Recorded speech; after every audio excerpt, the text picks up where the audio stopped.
Rosario, ang bulong ay parang hangin na gumapang sa loob ng maliit nilang barong-barong.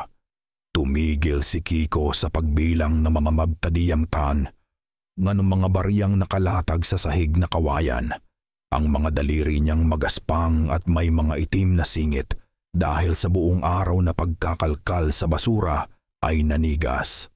5 piso, 10 piso, 25 sentimo, sapat na para sa gamot at konting kanin bukas. Pero ang lahat ng pagod at pagkainip ay biglang naglaho, napalitan ng kaba. Muli niyang narinig, "Rosario, tulungan mo ako." Nanggagaling ang boses sa kapatid niyang si Totoy na nakahiga sa isang manipis na banig sa sulok. Nag-aapoy sa lagnat ang 8 taong gulang na bata. Sa dilim, naaaninag ni Kiko ang butil-butil na pawis sa noo nito, kumikinang sa liwanag ng gasera. Lumapit si Kiko. Ipinatong ang likod ng palad sa leeg ng kapatid. Lalo itong umiinit. "Totoy, gising ka ba?" Mahinang tanong niya. Walang sagot.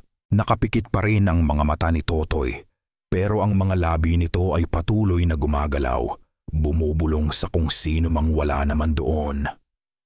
"Sino si Rosario?" Bulong ni Kiko sa sarili. Sa pagkakatanda niya, wala silang kilalang ganoon. Ang mundo nila ay umiikot lang sa isa't isa, sa mga kapwa nila mga ngalakal, at sa mga suki nilang nagbebenta ng kanilang nakukuha. Maingat na kumuha ng isang basahan si Kiko, isinawsaw sa palangganang may tubig, at dahan-dahang ipinunas sa noo ng kapatid. Ang tanging hiling niya ay bumaba na sana ang lagnat nito. Sa bawat pagdaan ng basahan, tila bahagyang kumakalma si Totoy. Ngunit ang mga bulong ay hindi tumitigil, mas malinaw pa nga ngayon. Parating na siya, Rosario. Ang lamig. Tumingin si Kiko sa labas, sa siwang ng kanilang dingding na yero. Sa kabila ng eskinita, may isang ilaw na laging nananatiling bukas hanggang hating gabi. Ang ilaw mula sa junk shop ni Aling Rosario. Mabait si Aling Rosario. Palagi siyang nagbibigay ng candy kay Totoy. Minsan ay mga lumang laruan pa na napupulot niya. Imposible. Bakit naman tatawagin ng kapatid niya ang pangalan ng matanda sa ganitong paraan? Biglang may narinig si Kiko. Isang paulit-ulit na pagkaskas, parang kuko, sa kabilang panig ng yerong dingding nila. Dahan-dahan, ritmiko, napalunok siya. Sinilip niya ulit ang labas. Walang tao. Ang eskinita ay tahimik at walang gumagalaw. Kasabay ng tunog na iyon ay isang pamilyar na amoy. Amoy ng kandilang natutunaw. Amoy ng simbahan.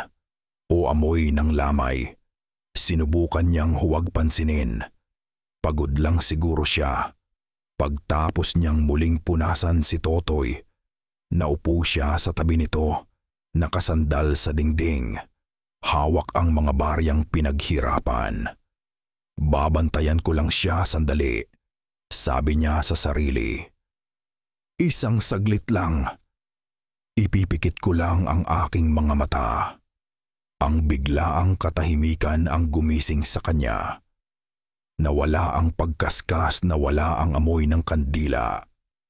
At higit sa lahat, nawala ang pagbulong ni Totoy. Iminulat ni Kiko ang kanyang mga mata. Medyo nahihilo pa, kinapa niya ang kapatid sa tabi niya. Wala siyang nakapa.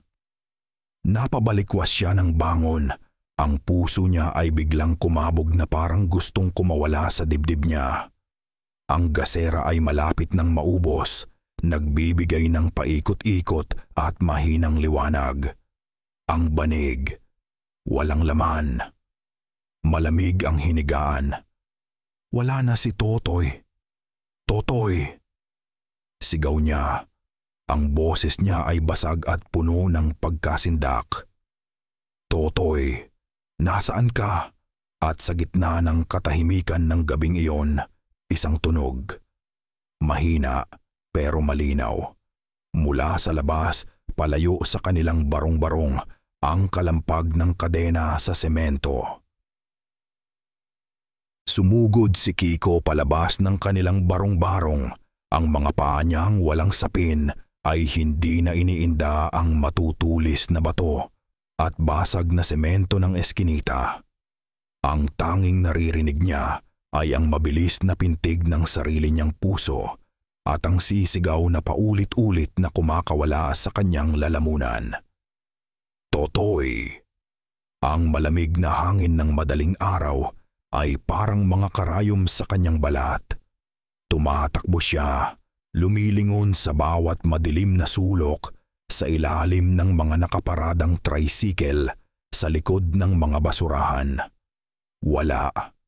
Ang tanging sumasagot sa kanya ay ang aling-aungaw ng sarili niyang boses at ang sunod-sunod na tahol ng mga aso na naistorbo sa kanilang pagtulog.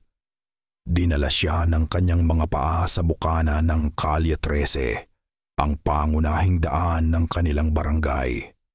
At doon, sa ilalim ng nag-iisang poste ng ilaw na aandapan, nakita niya ito.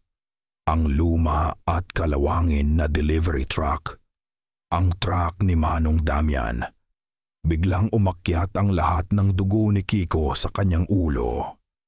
Siya ang kinakatakutan ng lahat ng bata dito. Laging nakatingin.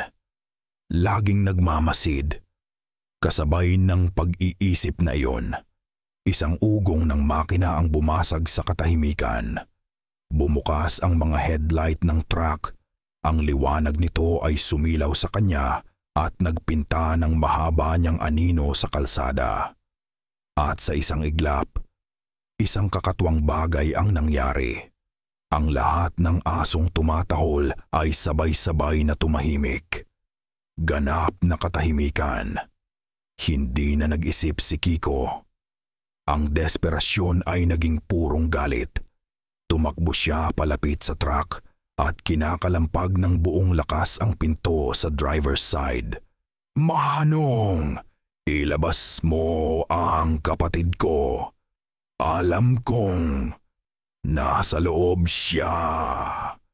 Ilabas mo si Totoy." Bumukas ang pinto. Bumaba si Manong Damian. Ang mataas at payat niyang katawan ay tila mas nakakatakot pa sa dilim.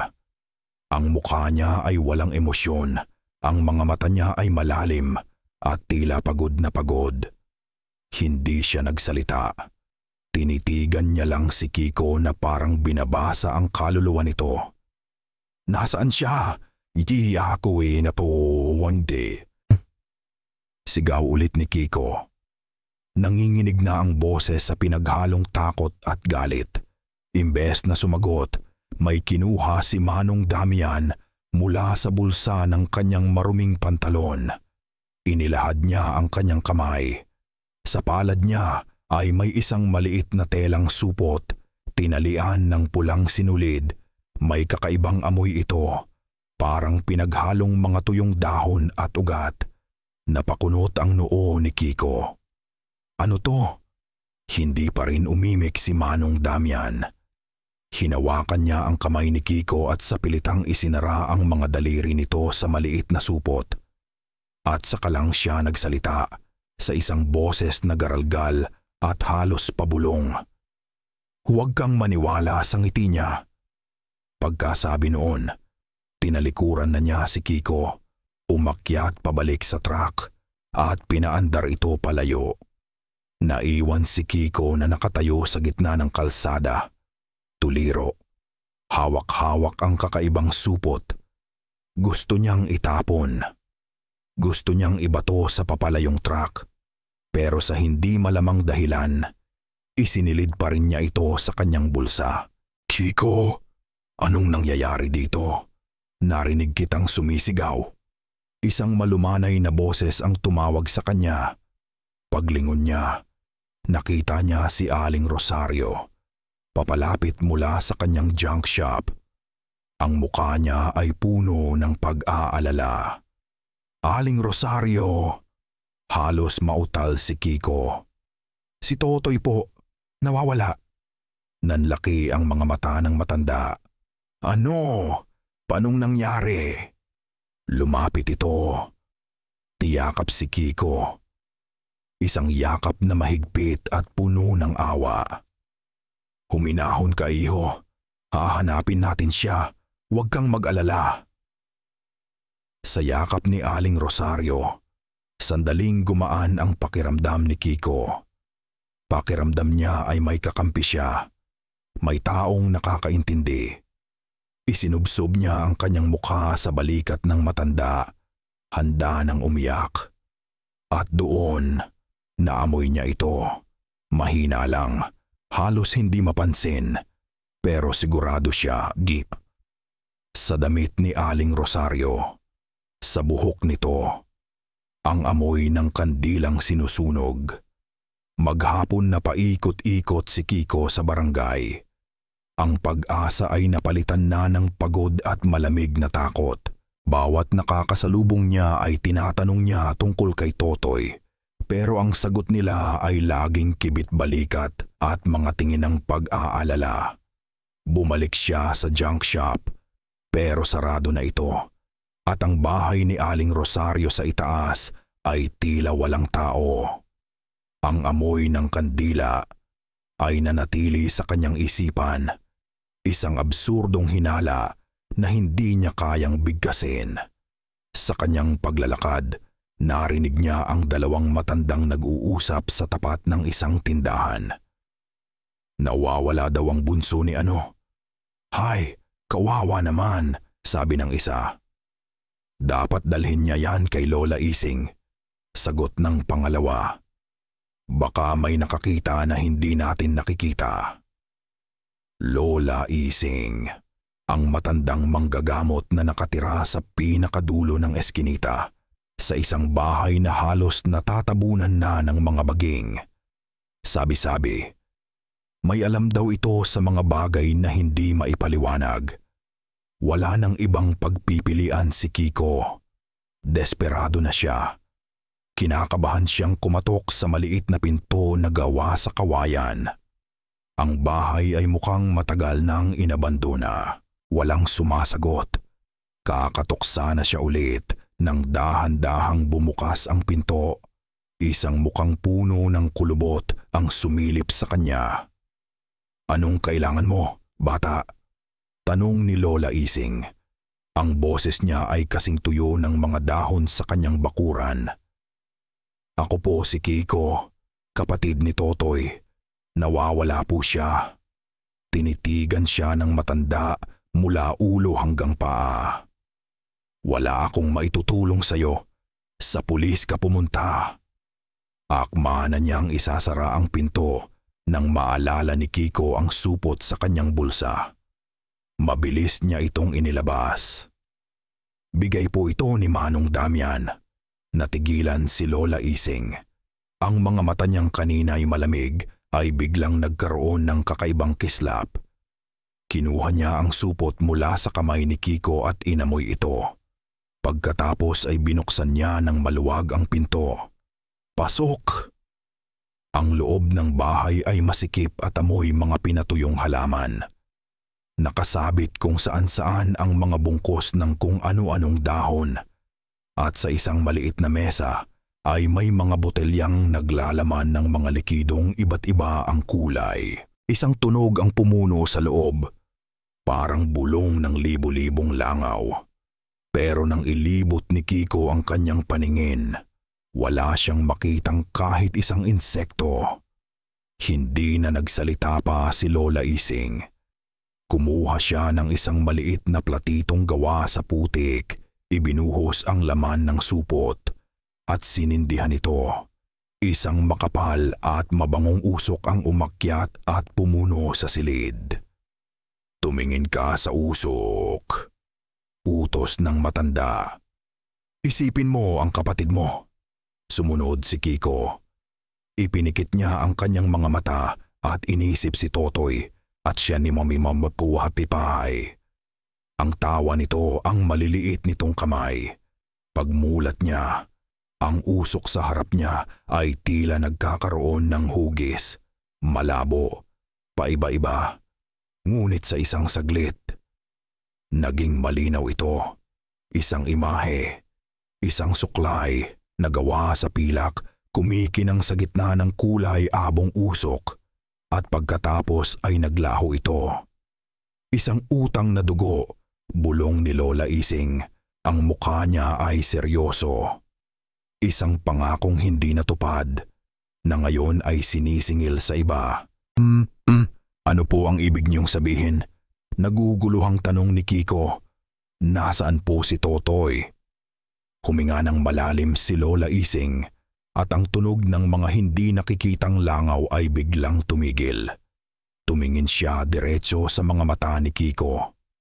Ang batang tinatawag mong mabait, ang nag-aalok ng kendi at laruan. Matagal na niyang sinusubaybayan ang kapatid mo. Kinuha niya ang isang bagay na pag-aari ni Totoy at hinintay niyang tawagin ng bata ang kanyang pangalan. Nanlamig ang buong katawan ni Kiko. Naalala niya ang lagnat, ang mga bulong, Rosario, Rosario. Pagkatapos ng ilang sandali ng katahimikan, tumayo si Lola Ising at nagtimpla ng salabat. Inabot niya ang isang mainit na tasa kay Kiko, na tinanggap naman nito kahit nanginginig ang mga kamay. Uminom ka, sabi ng matanda. Kailangan mo ng lakas, dahil hindi pa huli ang lahat. Ano po ang gagawin ko? Tanong ni Kiko. Ang boses ay basag. Tumingin si Lola Ising sa bintana sa papalubog na araw. Ang kanyang boses ay naging isang malamig na bulong na hinding-hindi malilimutan ni Kiko. Nasa kanya pa ang katawan ng kapatid mo, pero ang kaluluwa, unti-unti nang kinukuha. May 40 araw ka. 40. Ang bilang na 40 ay umalingaw-ngaw sa isip ni Kiko habang tinatahak niya ang madilim na daan patungo sa tambakan sa likod ng kanilang barangay. Ito lang ang lugar na alam niyang siguradong makikita si Manong Damian. Kailangan niya ng mga sagot. Kailangan niyang maintindihan ang lahat.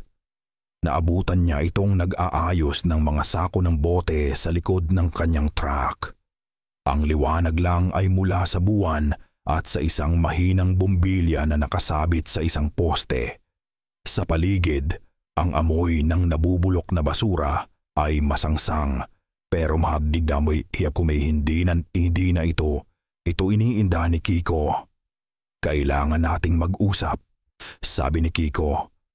Ang boses niya ay mas matatag na ngayon. Hindi lumingon si Manong Damian. Umuwi ka na, hay bata. Delikado dito sa gabi. Galing ako kay Lola Ising. Pagpapatuloy ni Kiko. Sa pagbanggit ng pangalan, tumigil si Manong Damian sa kanyang ginagawa. Dahan-dahan siyang humarap kay Kiko at sa liwanag ng buwan, nakita ni Kiko ang lungkot sa mga mata nito. Isang lungkot na kasing lalim ng gabi. Ang anino ni Manong Damian sa likod niya, na nililikha ng bombilya, ay tila mas malaki at mas baluktot kaysa sa dapat. Sinabi niya sa akin ang tungkol sa 40 araw at sa utang na dugo. Umupo si Manong Damian sa isang tumpok ng mga lumang gulong na pabuntong hininga na parang pinapasan niya ang buong mundo. Kung gayon, alam mo na. Ang hindi ko alam ay kung bakit. Giit ni Kiko. Lumapit siya. Bakit si Totoy? At bakit niyo hinahayaan lang? May kinuha si Manong Damian mula sa pitaka niya. Isang luma at kupas na litrato. Ibinigay niya ito kay Kiko. Sa litrato, may isang masayang batang babae. Mga 8 taong gulang din na may malaking ngiti. At sa buhok nito, nakasuksok ang isang pamilyar na suklay na gawa sa pilak. Siya si Ana, ang anak ko. Sabi ni Manong Damian, ang boses niya ay basag, puno ng pait. 10 taon na ang nakalipas. Bigla na lang siyang nanghina, nilagnat ng mataas, katulad ng nangyari kay Totoy. Tumingin siya sa malayo, na para bang muling pinapanood ang isang bangungot. Akala ko, simpleng sakit lang. Dinala ko sa albularyo, dinala ko sa ospital. Walang nakakaalam kung ano ang sakit niya. Hanggang sa huling gabi, nakita ko siya. Si Rosario. Nakatayo sa labas ng bintana namin, nakangiti habang kumakanta ng isang oyayi. Nanindig ang balahibo ni Kiko. Hindi siya basta pumapatay, Kiko. Pagpapatuloy ni Manong Damian.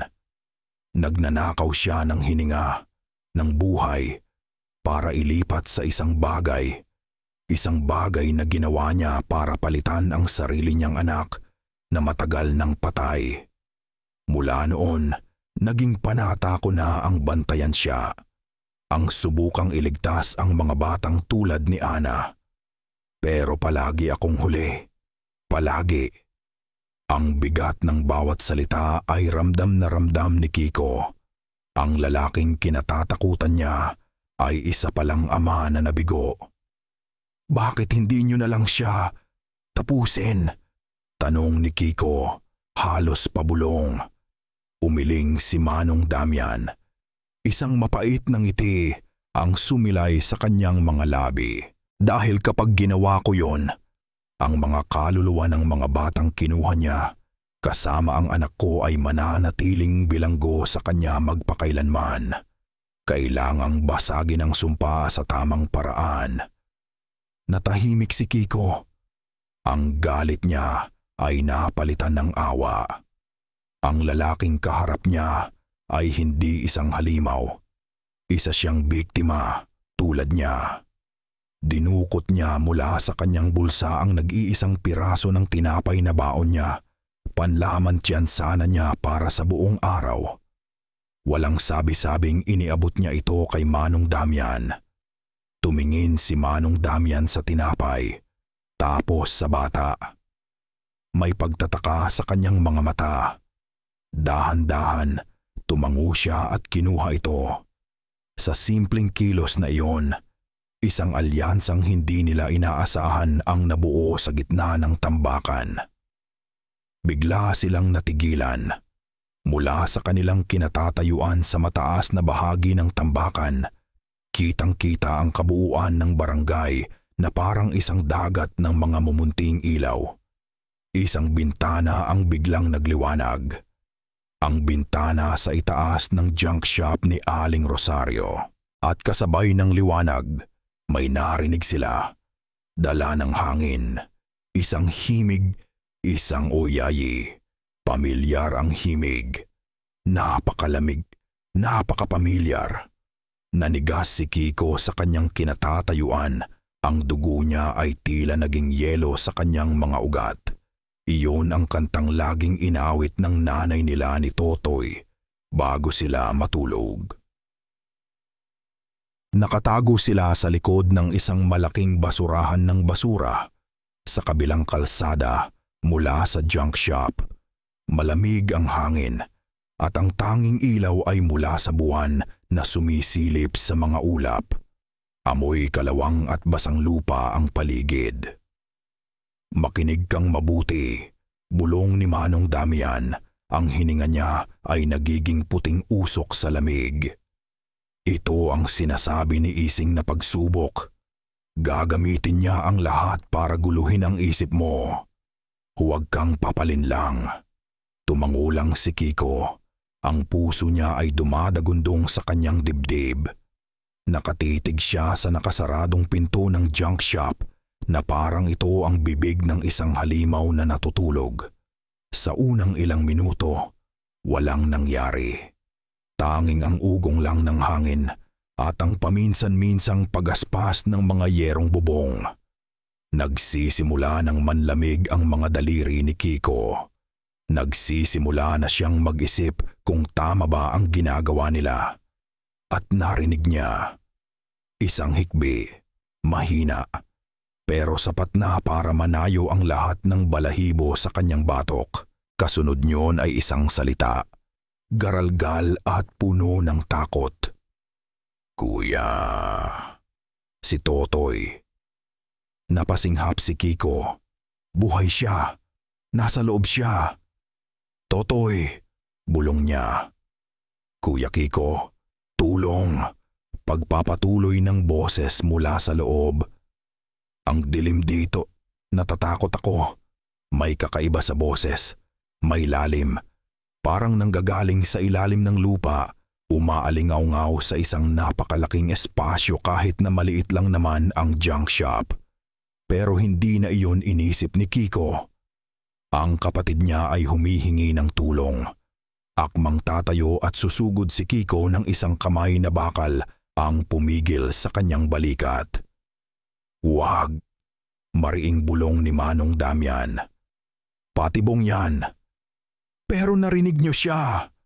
Pilit kumakawala si Kiko. Kailangan niya ako. Bitawan niyo ako. Kuya, bakit ayaw mo akong tulungan? Iiwan mo rin ba ako? Ang boses ni Totoy ay puno na ng panunumbat. Bawat salita ay parang isang saksak sa puso ni Kiko. Hindi na niya kaya. Buong lakas siyang nagpumiglas. Pero ang pagkakahawak ni Manong Damian ay hindi natitinag. Napaluhod si Kiko sa lupa. Ang mga kamay niya ay nakakuyom ng napakahigpit, nanginginig sa galit at kawalan ng magawa. Ang bawat hibla ng kanyang pagkatao ay sumisigaw na pasukin ang pinto at iligtas ang kanyang kapatid. Pinabayaan mo ako, kuya, patuloy ng boses. Ngayon ay may kasama ng mahinang pag-iyak. Ayaw mo na ba sa akin ang pag-iyak? Parang may mali. Ang hikbi ay unti-unting nag-iiba. Ang tono ay bumababa. Nagiging mas malalim, mas garalgal. Ang lungkot ay dahan-dahang napapalitan ng panunuya. At sa isang iglap ang pag-iyak ni Totoy ay naging isang halakhak, isang tawa na nakakakilabot, matinis at luma. Ang tawa ni Aling Rosario. Ha ha ha ha ha! Ang uto-uto mong kapatid, sabi ng boses, hindi na sinusubukang magpanggap. Tinawag niya ako at ako'y dumating. Ngayon, gusto mo rin bang pumasok? Kiko, may lugar pa para sa iyo dito. Biglang tumigil ang lahat ng ingay sa loob. Ang tanging naririnig na lang ni Kiko ay ang sarili niyang hininga na tila hindi na makahanap ng sapat na hangin. Ang pag-asa na pumuno sa kanyang dibdib kanina ay biglang dinurog at naging abo, napalitan ng yelo. Kasabay ng katahimikan, isang bagay ang gumulong mula sa siwang sa ilalim ng bakal na pinto ng junk shop. Dahan-dahan itong umikot sa magaspang na semento, papalapit sa kanila. Hanggang sa tumigil ito ilang pulgada lang mula sa paa ni Kiko. Isa itong trumpo, gawa sa kahoy, luma at may mga gasgas na. Ang paboritong laruan ni Totoy. Ang trumpong ibinigay niya rito noong nakaraang Pasko. Tinitigan ito ni Kiko. Ang kanyang mga mata ay nanlalabo na dahil sa mga luhang nagbabadyang tumulo. Naramdaman niya ang marahang pagluwag ng kamay ni Manong Damian sa kanyang balikat. Hindi na kailangan. Ang lakas niya ay ganap ng naubos. At ang tanging nararamdaman na lang niya ay ang nakabibinging bigat ng katotohanang sinasampal sa kanya. Nahulog siya sa isang patibong nagawa sa sarili niyang pagmamahal. Hinila ni Manong Damian si Kiko palayo sa eskinita, palayo sa junk shop. Si Kiko ay parang isang basang walang buhay. Ang mga paa ay nagpapadala na lang. Ang isip ay blangko. Ang tanging naririnig niya ay ang paulit-ulit na tunog ng trumpo na umiikot sa semento. Dinala siya ni Manong Damian sa sakayan. Sumakay sila sa isang jeepney na paalis na. Iilan lang ang pasahero. Umupo sila sa pinakadulo kung saan humahambas ang rumaragasang hangin. Walang nagsasalita sa kanila sa unang ilang minuto. Ang tanging ingay ay ang dagundong ng makina at ang mga kantang malungkot mula sa radyo ng trooper. Huwag mong hayaang mabusog siya sa takot mo. Basag ni Manong Damian sa katahimikan. Ang tingin ay nasa madilim na daan sa unahan. Doon siya kumukuha ng lakas. Hindi sumagot si Kiko. Nakatingin lang siya sa labas sa mga ilaw ng poste na mabilis na dumadaan. Bawat isa ay isang lumilipas na pag-asa. Ang anak ko, si Ana, muling nagsalita si Manong Damian. Ang boses ay mas mahina na ngayon. Mahilig siyang maligo sa ulan. Palagi kong sinasabi na magkakasakit siya. Pero ang tawa niya, parang musika. Iyon ang una niyang kinuha sa kanya. Ang tuwa. Doon lang lumingon si Kiko kay Manong Damian. Sa unang pagkakataon, hindi takot o pagdududa ang nakita niya sa lalaki, kundi isang kasama sa pighati. Dahil sa pagod, sa gutom at sa bigat ng damdamin, bumigay na ang katawan at isip ni Kiko. Dahan-dahan, bumagsak ang ulo niya sa balikat ni Manong Damian. Hindi niya namalayan, pero hinayaan lang siya ng matampi ng matanda. Sa isang saglit, sa gitna ng ugong ng makina at lamig ng gabi, nakaramdam si Kiko ng isang bagay na matagal na niyang hindi nararamdaman. Kapanatagan. Maingat na inayos ni Manong Damian ang ilang hibla ng buhok na tumatakip sa mukha ng bata habang ito ay natutugo ay natutulog. Huminto ang jeep sa isang kanto para magbaba ng pasahero. Sa pagmulat ng inaantok na mga mata ni Kiko, may nakita siyang isang matandang babae sa labas, sa ilalim ng ilaw ng poste, nakatitig sa kanila. Ipinikit niya muli ang kanyang mga mata. Sa sumunod na hintuan, muli siyang napamulat. May isa na namang matandang babae. Ibang babae, pero pareho ang suot at parehong-pareho ang paraan ng pagtitig. Malamig, mapanuri. Nagsimulang kabahan si Kiko. Napaupo siya ng tuwid. Hinintay niya ang susunod na hintuan. At doon nga, sa paghinto ng jeep, isa na namang babae. Magkaiba ang muka, pero pareho ang damit. Pareho ang titig na tumatagos hanggang sa buto. Manong Damian, bulong ni Kiko, nanginginig. Naintindihan agad ni Manong Damian. Baba na tayo, sabi niya. Pumara sila sa susunod na kanto. Habang bumababa, sinubukan ni Kiko na huwag tumingin sa labas. Pero hindi niya mapigilan. Wala nang babae. Salamat, Manong, sabi ni Kiko sa trooper na kanina pa tahimik na nagmamaneho. Lumingon ang trooper. Isang payat na lalaki na may malalalim na mga mata. At ngumiti ito. Napatitig si Kiko sa kamay ng trooper na nakahawak sa manibela. Sa pulso nito, may suot itong isang pulseras. Isang pulseras na gawa sa itim at mahabang buhok na itinali ng paikot-ikot. Katulad ng buhok ni Aling Rosario. Ang ngiti ng trooper ay hindi umabot sa kanyang mga mata. Isang ngiting walang laman, walang emosyon, na mas malamig pa kaysa sa hangin ng gabi. Iniwan nila ang kalsada at ang ngiti ng trooper na iyon sa kanilang likuran. Naglakad sila ng walang imikan sa mga eskinita. Palaging lumilingon, palaging nakikiramdam ang buong barangay na dati tahanan para kay Kiko ay isa na ngayong malaking bitag. Bawat anino ay tila may pinagtataguan, bawat kaluskos ay isang banta. Dumiretso sila sa bahay ni Lola Ising.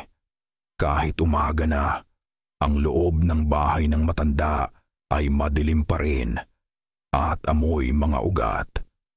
Sinalubong sila ng pamilyar na bulong ng mga hindi nakikitang langaw. Nagtagumpay siya, sabi agad ni Lola Ising. Hindi na nagtanong kung anong nangyari. Napasok niya ang isip mo. Pinakain mo siya ng iyong takot. Ikinuwento ni Kiko ang lahat. Ang boses, ang trumpo, ang mga babae sa hintuan, at ang tsuper ng jeep. Tumango-tango lang ang matanda na para bang inaasahan na niya ang lahat ng ito. Ang trumpo ay isang paanyaya, isang tulay na ginamit niya para makapasok, paliwanag niya. Kailangan natin ng sarili nating tulay, isang bagay na puro. Isang bagay na alaala mismo ng kapatid mo. Isang bagay na hindi pa kailanman nahahawakan ng kamay o anino ni Rosario. Napaisip si Kiko. Halos lahat ng laruan ni Totoy ay bigay ni Aling Rosario.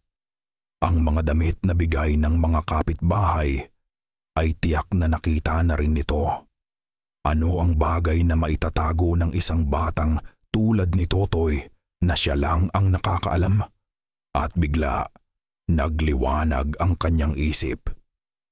Ang lata ng biskwit, bulong ni Kiko. Ang bowl niya. Isang lumang lata ng biskwit kung saan tinatago ni Totoy ang lahat ng kanyang kayamanan. Mga tansan, holen, makikinang na bato, at kung ano-ano pang napupulot niya. Nakatago yon sa ilalim ng sahig nilang kawayan. Kailangan nating bumalik, sabi ni Kiko kay Manong Damian. May bagong determinasyon sa kanyang boses. Ang pagbalik sa kanilang barong-barong ay kakaiba. Ang lugar na tinulugan niya gabi-gabi ay tila naging dayuhan sa kanya. Mula sa labas, may naamoy si Kiko na hindi dapat nandoon. Amoy ng mga bulaklak, sampagwitas da, ayayama at kalachuchi. Amoy para sa patay. Dahan-dahan nilang itinulak ang pinto. Ang loob ay tahimik. Ngunit ang amoy ay mas matindi. Walang mga bulaklak. Pero ang halimuyak nito ay kumakapit sa hangin, mabigat at nakakasuka. Lumuhod si Kiko at maingat na itinaas ang isang piraso ng kawayan sa sahig. At doon, nakita niya ang kalawangin na lata. Kinuha niya ito. Nanginginig ang kanyang mga kamay. May habang binubuksan ang takip. Sa loob, nandoon nga ang mga kayamanan ni Totoy. Mga tansan, isang maliit na lastikong gagamba. At sa ilalim ng lahat, isang papel na nakatupi. Kinuha ito ni Kiko at binuklat. Isang drawing, gawa sa Crayola. 2 figura na magkahawak kamay, isang malaki at isang maliit. Sa itaas, nakasulat sa paunti-unting letra, Kuya at ako. Isang mainit na likido ang biglang pumatak sa papel. Luha. Mabilis niya itong pinunasan.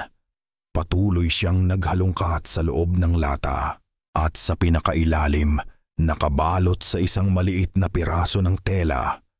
May naramdaman siyang isang maliit at matigas na bagay. Binuksan niya ito. Isang ngipin. Maliit at maputi. Ang unang ngipin ni Totoy na natanggal. Ang ngiping itinago nito dahil sabi ni Kiko, Isa raw itong agimat. Nang hawakan ng dulo ng daliri ni Kiko ang maliit ng ngipin, biglang nagbago ang lahat. Nawala ang amoy ng mga bulaklak. Nawala ang tunog ng hangin sa labas. Ang buong mundo ay naging ganap na tahimik. At sa gitna ng katahimikang iyon, isang bulong ang gumapang sa loob mismo ng kanyang bungo. Malinaw na malinaw. Na para bang ang nagsasalita ay nakadikit ang bibig sa kanyang tainga. Akin yan ba damam ni Diwang kanin? Mabilis pa sa hangin ang ginawa nilang pagtakbo pabalik sa bahay ni Lola Ising. Ang bulong na narinig ni Kiko ay tila isang malamig na kamay na nanatiling nakahawak sa kanyang batok. Mahigpit niyang kinuyom sa kanyang palad ang maliit na ngipin. Na parabang ito na ang pinakamahalagang bagay sa buong mundo. Pagpasok nila, agad na sinalubong ni Lola Ising ang kanilang mga mata. Hindi na kailangan pang magpaliwanag. Kitang-kita na niya sa kanilang mga mukha. "Ipakita mo sa akin," sabi ng matanda. Dahan-dahang ibinuka ni Kiko ang kanyang palad. Sa gitna nito, ang maliit at puting ngipin ay tila may sariling liwanag. Sa madilim na silid, kinuha ito ni Lola Ising. Hindi gamit ang kanyang mga daliri, kundi gamit ang isang maliit na sipit na pilak. Itinaas niya ito malapit sa lampara. "Ito na nga," bulong niya. May halong paghanga at panganib sa kanyang boses. Ang ugat ng kanyang alaala. Dito tayo magsisimula. Isang alon ng pag-asa ang bumuhos sa puso ni Kiko. Sa wakas, isang tagumpay, isang tunay na sandata laban sa dilim. Habang nagpapaliwanag si Lola Ising tungkol sa ritual, napansin ni Kiko ang isang bagay na kakaiba. Ang anino ng matanda sa dingding sa likuran nito, hindi sumusunod sa kanyang galaw. Habang nakatayo lang ng diretso si Lola Ising, ang anino nito ay tila yumuyuko, gumagapang, na parang isang hiwalay na nilalang na nakikinig sa kanilang usapan. Pilit iwinaksi ni Kiko ang nakikita. Kailangan niyang mag-focus. Ang ritual ay tinatawag na pagtawag pabalik. Sabi ni Lola Ising, inilapag ang ngipin sa isang maliit na pulang tela. Isang panawagan para sa isang kaluluwang naliligaw. Pero may kapalit. Laging may kapalit. Walang kinukuha sa dilim na walang ibinibigay pabalik. "Kahit ano," mabilis na sagot ni Kiko. "Kahit ano ibibigay ko. Kahit isang alaala." Tanong ng matanda. Ang mga mata ay nakatitig ng diretso sa kanya. Para mahila mo pabalik ang kaluluwa ng kapatid mo mula sa kanya, kailangan mong mag-iwan ng isang bagay na kasing halaga. Isang piraso ng sarili mong alaala tungkol sa kanya. Natigilan si Kiko. Isang alaala. Parang napakadali, pero kasabay nito, parang napakabigat. Aling alaala? Kailangan ay isang alaalang dalisay. Pagpapatuloy ni Lola Ising. Isang pundasyon ng pagmamahal ninyo. Isang bagay na kapag nawala sa'yo, ay may mababago sa kung sino ka. Napayuko si Kiko. Ang mga alaala niya kasama si Totoy ang tanging yaman niya sa buong buhay niya. Iyon ang nagbibigay sa kanya ng lakas para magpatuloy araw-araw. Paano siya pipili? Noong unang beses niya akong tinawag na kuya, mahinang sabi ni Kiko na parabang sa sarili lang niya ito sinasabi. 3 taon pa lang siya noon. Nadapa siya, umiyak. Tapos tumingin sa akin at sinabi niya, "Kuya, ang sakit." Bago noon, Kiko lang ang tawag niya sa akin. Pero noong araw na iyon, naging kuya niya ako. Isang luha ang pumatak mula sa mata ni Kiko. Iyon. Iyon ang alaala, ang simula ng lahat, ang pundasyon ng kanyang pagkatao. Handa siyang isakripisyo yon. Biglang namatay ang lahat ng ilaw. Ang gasera, ang lampara, ang kandila. Lahat ay sabay-sabay na namatay na parang hinipan ng isang malakas na hangin na hindi naman nila naramdaman. Naghari ang ganap na kadiliman at katahimikan. Mabilis na kumilos si Lola Ising. May kinapa siya sa mesa. Isang posporo, isang kaskas at isang maliit na apoy ang muling nagbigay liwanag. Ngunit ang kanilang nakita sa pagbabalik ng liwanag ay nagpatigil sa paghinga nilang lahat. Lahat ng anting-anting na nakasabit sa dingding ni Lola Ising, mga ngipin ng buwaya, mga pinatuyong halaman, mga medalyon, ay sabay-sabay na naglalabas ng isang maitim at malapot na likido. Para silang mga sugat na dumudugo ng itim. Huminga ng malalim si Lola Ising, ang boses niya ay naging isang malamig at mapanganib na bulong.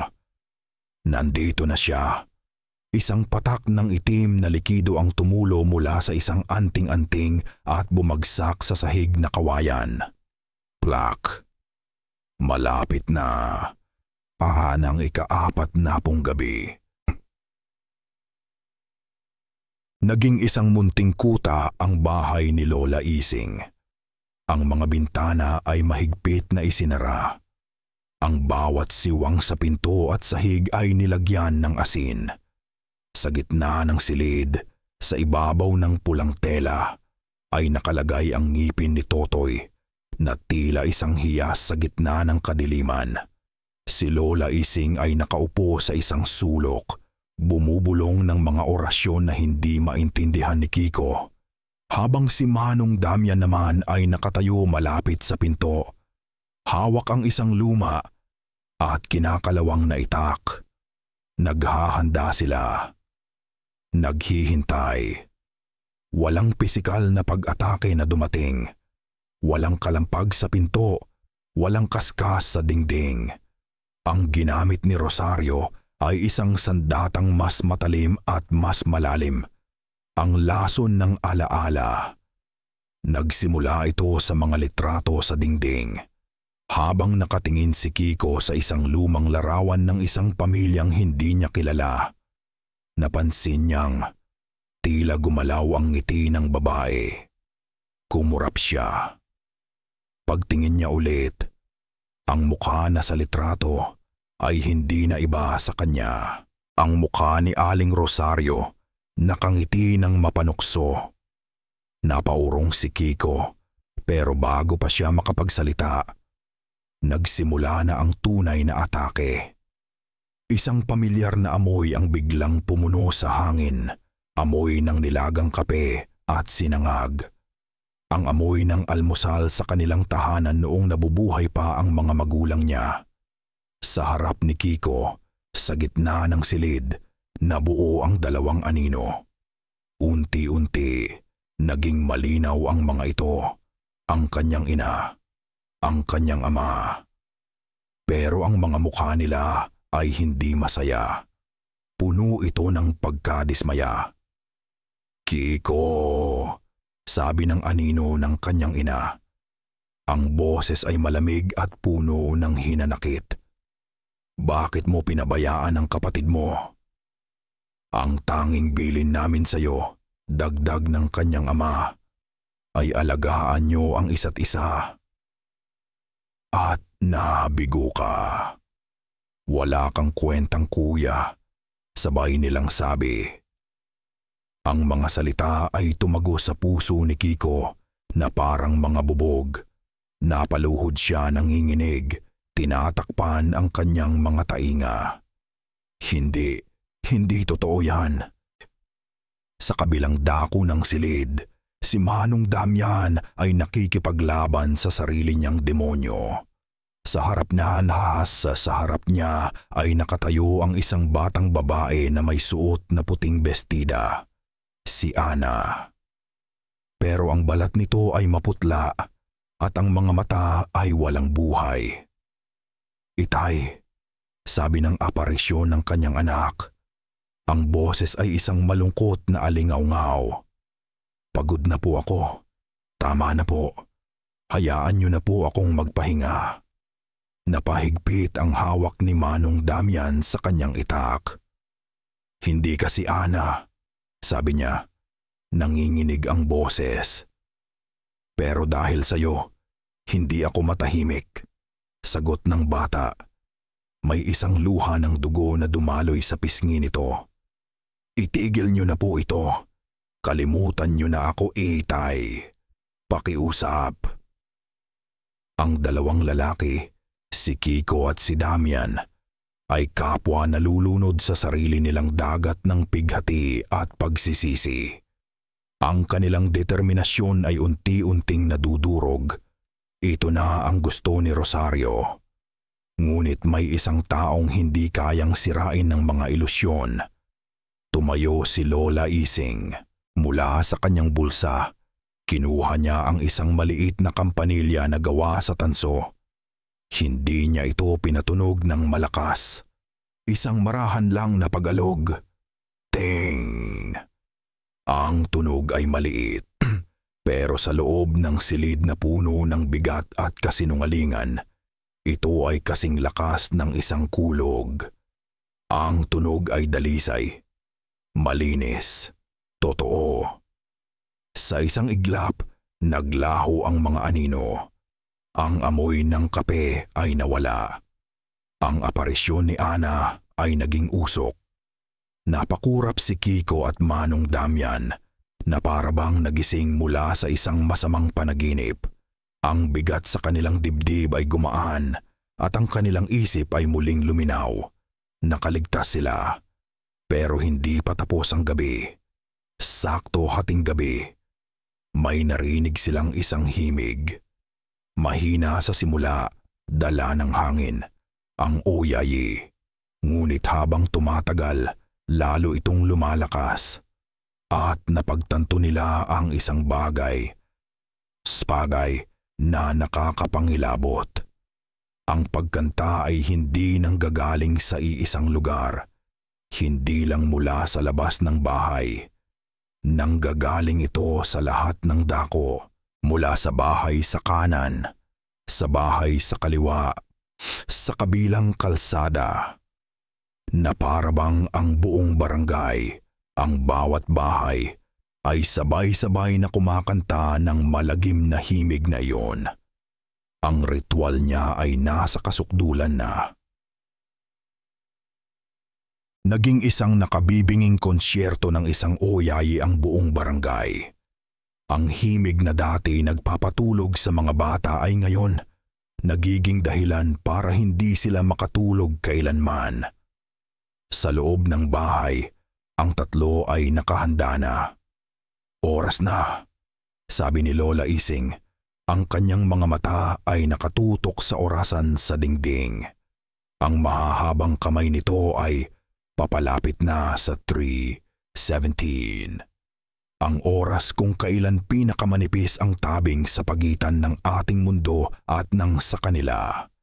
Ibinigay niya kay Kiko ang pulang tela kung saan nakapatong ang ngipin ni Totoy. Maingat niya itong tiniklop at isinilid sa bulsa ng kanyang pantalon. Binigyan naman niya si Manong Damian ng isang maliit na botelya ng banal na tubig. Ang tubig ay para sa daan, ang ngipin ay para sa pagtawag, at ang tapang, tumingin siya sa dalawa, ay dapat manggaling sa inyong mga puso. Sabay-sabay silang lumabas sa pinto. Ang hangin sa labas ay hindi lang malamig, mabigat ito, na parang humihinga ka ng tubig. Ang pagkanta ay mas malakas dito. Tila nagmumula sa mismong mga dingding ng mga bahay, sa mga bubong, sa lupa. Nagsimula silang maglakad. Si Manong Damian ang nangunguna. Hawak ang itak sa isang kamay at ang banal na tubig sa kabila. Si Kiko ay nasa gitna. Ang isang kamay ay nasa loob ng kanyang bulsa. Mahigpit na hawak ang ngipin. Si Lola Ising ang nasa likuran. May hawak na tungkod na gawa sa sanga ng bayabas. Habang tinatahak nila ang eskinita, nakita nila ang isang bagay na nagpatigil sa kanila. Ang mga pusa at aso sa kalye ay dadampan. Lahat ng hayop na karaniwang maingay at magulo ay nakahiga sa lupa. Hindi patay, buhay. Ang kanilang mga mata ay dilat na dilat, lahat ay nakatingin sa iisang direksyon. Sa direksyon ng junk shop. Walang gumagalaw, walang kumukurap. Nagpatuloy sila sa paglalakad. Bawat hakbang ay parang isang pakikipaglaban sa isang hindi nakikitang puwersa. Sa bawat kanto may mga aninong gumagalaw sa gilid ng kanilang mga paningin. May mga bulong silang naririnig na tumatawag sa kanilang mga pangalan. May mga patay na daga at ibon na tila inihagis sa kanilang daraanan. Pero hindi sila tumigil. Malapit na sila. Isang kanto na lang ang layo. Tanaw na nila ang kalawangin na bubong ng junk shop. Biglang huminto si Manong Damian. Tumingin siya kay Kiko. Ang mukha ng matandang lalaki ay seryoso, pero sa kanyang mga mata, may nakitang bago si Kiko. Pagtitiwala. Iniabot ni Manong Damian ang kanyang malayang kamay kay Kiko. Isang kilos na hindi nangangailangan ng salita. Magkasama tayo dito. Nag-alinlangan si Kiko ng isang saglit, pero pagkatapos ay tinanggap niya ang kamay. Ang palad ni Manong Damian ay magaspang at malamig, pero sa loob nito, naramdaman ni Kiko ang init ng isang pangakong hindi bibitaw. Sabay silang humakbang para tawirin ang huling kanto. At doon, sa harap ng junk shop, nakita nila ito. Ang bakal na pinto na laging nakakandado at may makapal na kadena ay nakabukas. Isang siwang na sapat lang para sa isang tao.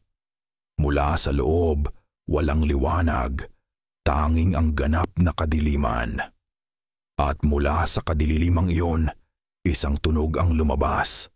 Mas malinaw at mas malakas kaysa sa uyayi na pumapalibot sa kanila. Ang ugoy ng isang duyan.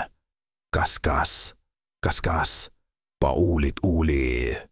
Ritmiko, na para bang may isang batang masayang-masaya na naglalaro sa gitna ng pinakamahabang gabi ng kanilang buhay. Pumasok si Kiko, mag-isa. Naiwan sa labas si Manong Damian at Lola Ising, tila mga bantay sa bukana ng impyerno. Paghakbang niya sa loob, ang uyayi mula sa buong barangay ay biglang humina, na para bang ang pinto ay isang harang sa pagitan ng dalawang mundo. Ang loob ng junk shop ay mas malaki at mas nakakatakot kaysa sa inaasahan niya.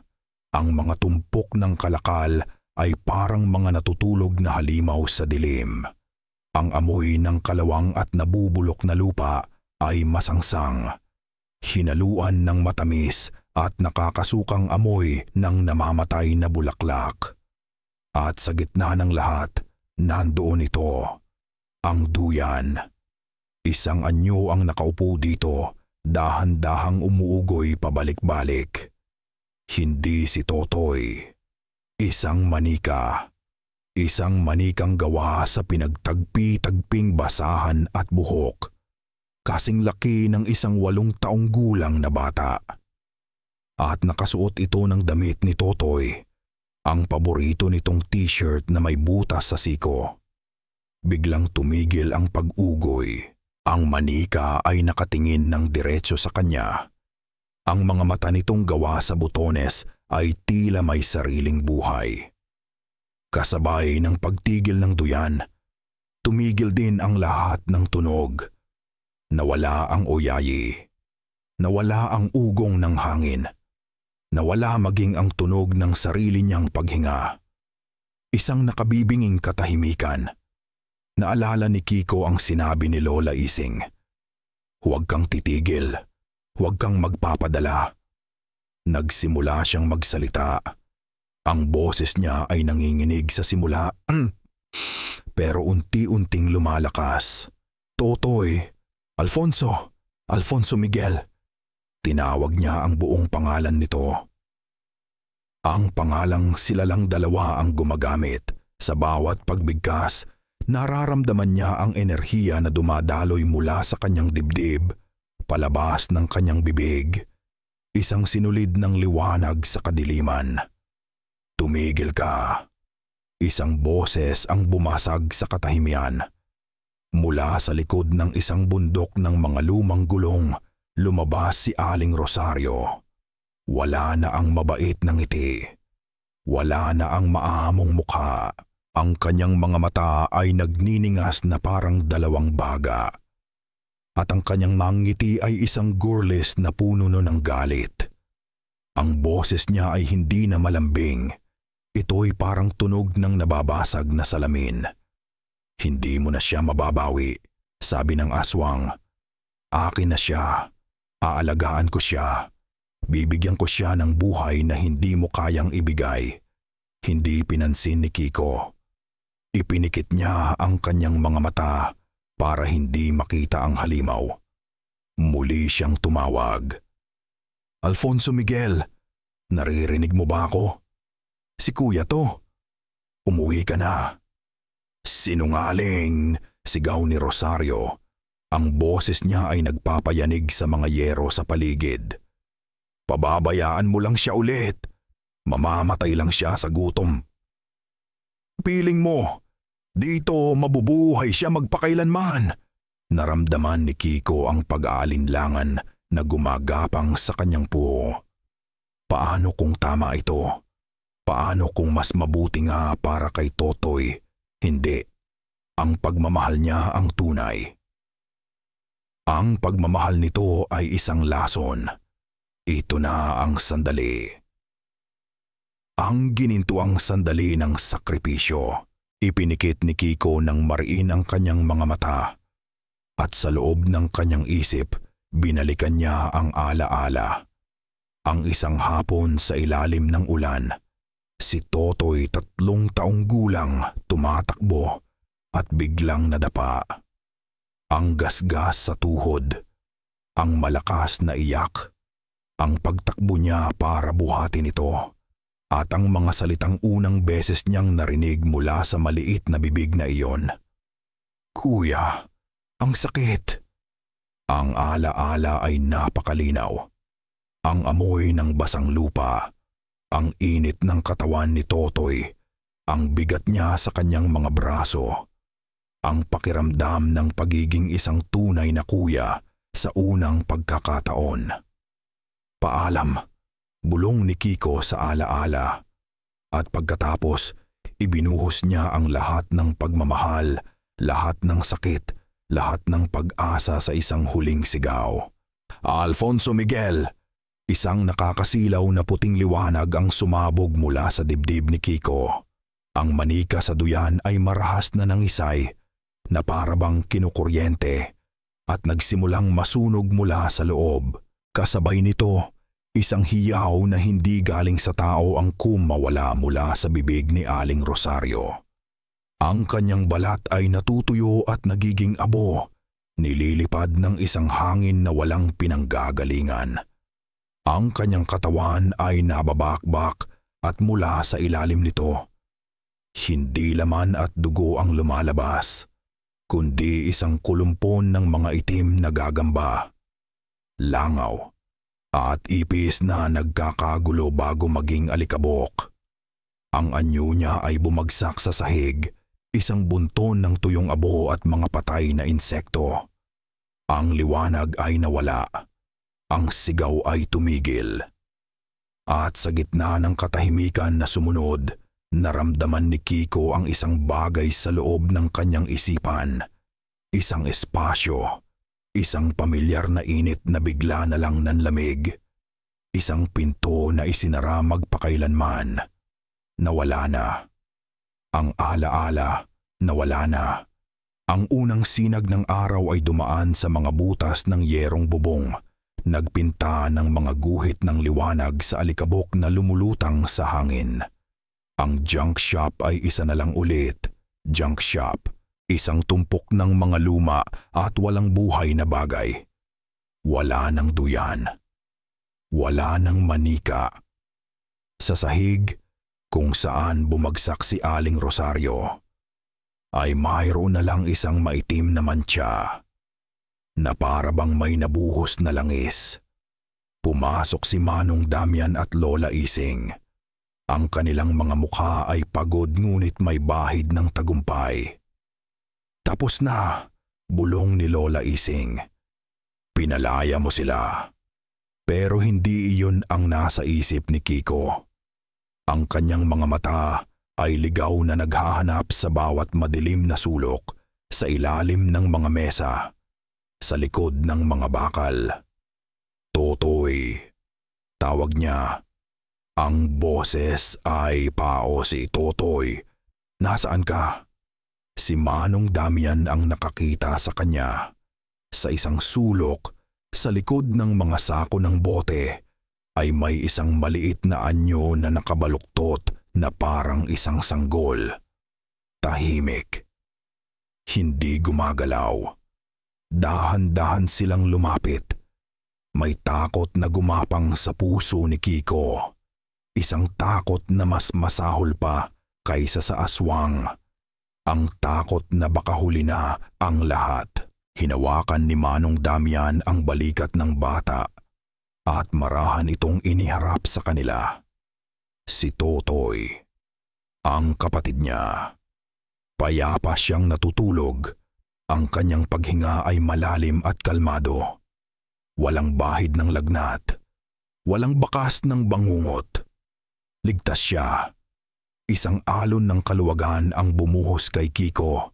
Napakalakas nito na halos mapaluhod siya. Ang bigat na pinapasan niya sa loob ng 40 araw ay biglang nawala. Niyakap niya ang natutulog na kapatid. Isinubsob ang kanyang mukha sa buhok nito na amoy alikabok at pag-asa. Buhay siya, ligtas siya, nanalo sila. Hinaplos niya ang pisngi nito. Totoy, gising na. Dahan-dahang iminulat ng bata ang kanyang mga mata. Sa simula ang mga ito ay malabo at naguguluhan. Ngunit habang tumatagal, luminaw ang mga ito at tumitig. Nang diretso kay Kiko. Naghihintay si Kiko. Naghihintay siya sa isang salita, sa isang ngiti, sa pagkilala. Ngumiti nga si Totoy. Isang ngiting nag-aalinlangan, ang ngiti na ibinibigay mo sa isang estranghero. Tinitigan niya si Kiko mula ulo hanggang paa. Na para bang sinusuri ang isang taong ngayon niya lang nakita. At pagkatapos ay nagtanong ito sa isang boses na malinaw at inosente. Sino ka po? Ang 4 na salitang iyon ay tumama kay Kiko nang mas malakas kaysa sa kahit anong halimaw, mas masakit kaysa sa kahit anong sumpa. Ang kaluwagan sa kanyang puso ay biglang naging yelo. Ang tagumpay ay naging abo. Ang huling imahe sa isip ni Kiko bago tuluyang maglaho ang alaala ay ang ngiti ni Totoy noong unang beses siyang tinawag na kuya. Ngayon, ang taong kaharap niya ay may parehong muka, parehong mga mata, pero ang ngiting iyon ay wala na. Para siyang nakatingin sa isang litratong kupas. Inabot niya ang kamay ng kapatid. Malamig ito. Ako ang kuya mo, sabi ni Kiko. Ang boses niya ay basag, pero ang pagkakahawak niya ay mahigpit. Walang luha, tapos na ang pag-iyak. Ang natira na lang ay isang malawak at malamig na espasyo sa loob ng kanyang dibdib. Ako ang kuya mo, ulit niya. na para bang sinusubukang kumbinsihin hindi lang ang bata, kundi pati na rin ang sarili. Uwi na tayo.